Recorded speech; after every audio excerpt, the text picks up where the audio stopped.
नमस्ते दोस्तों, मैं हूँ राम जी तिवारी और आप देख रहे हैं संकल्प का यूट्यूब चैनल और आपका पसंदीदा कार्यक्रम किताबों की दुनिया लेकर मैं फिर हाजिर हूँ, आपसे मुखातिब हूँ। पिछले एपिसोड्स में आपने कई किताबों का हम लोगों ने जिक्र किया था आपके सामने और आपकी जो प्रतिक्रियाएं मिल रही हैं वो बड़ी उत्साहजनक हैं, उससे बहुत कुछ सीखने को मिल रहा है, तो उसे आप अपडेट करते रहिएगा। इस बार जो हम लोग जिस किताब की बात करने जा रहे हैं वो किताब मैं सीधे आपसे पहले उसका परिचय करा दूं। उस किताब का नाम है मैंने मांडू नहीं देखा और इसके लेखक हैं स्वदेश दीपक।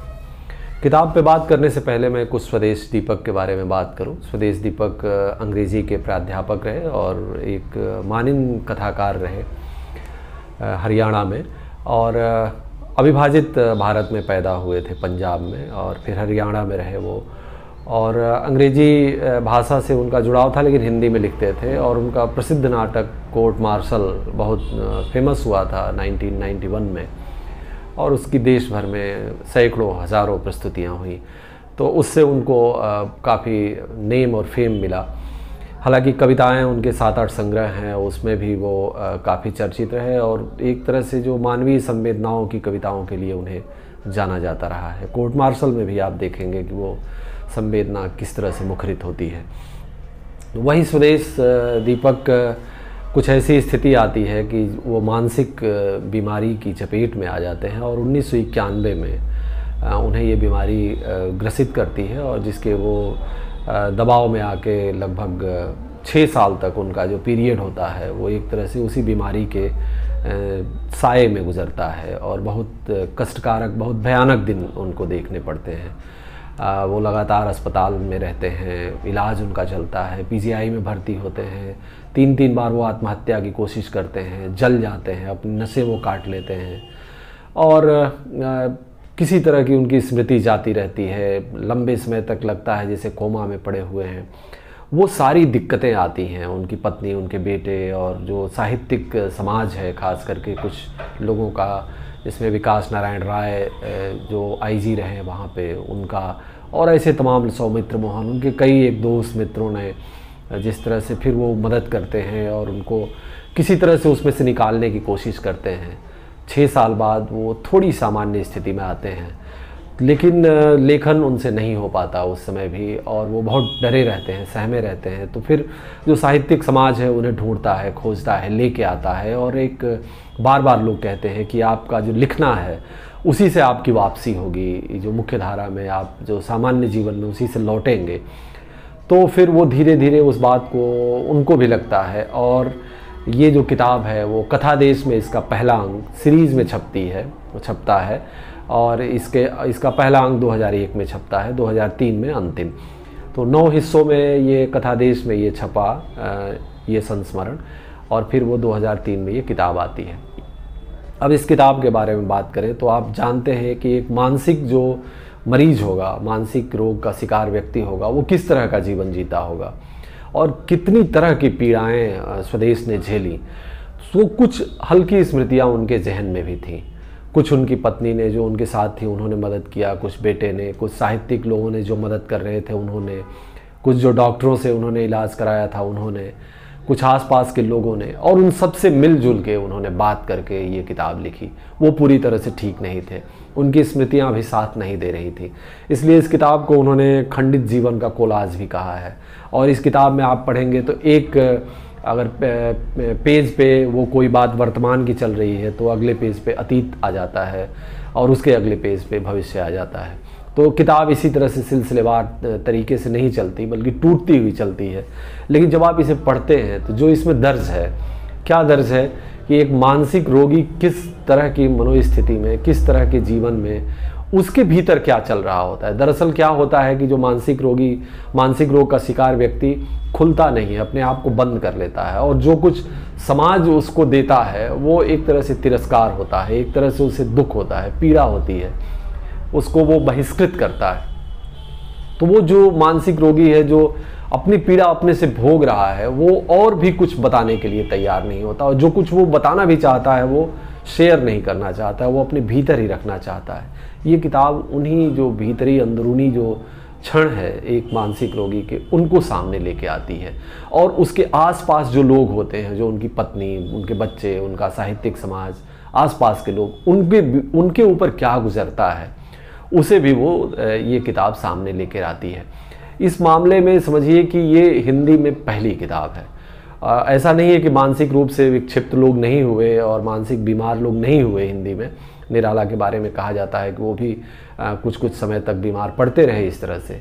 और अंग्रेजी में हम सब लोग जानते हैं कि सिल्विया पैथ ने आत्महत्या की थी, और विंस्टन वॉन गॉग के बारे में हम सब लोग जानते हैं कि वो भी इसी तरह से मानसिक बीमार रहे और फिर बाद में उनकी मृत्यु हुई। तो गॉग की जीवनी आप देखें, इरविन स्टोन ने लिखी है, जो वॉन गॉग की फेमस जीवनी है।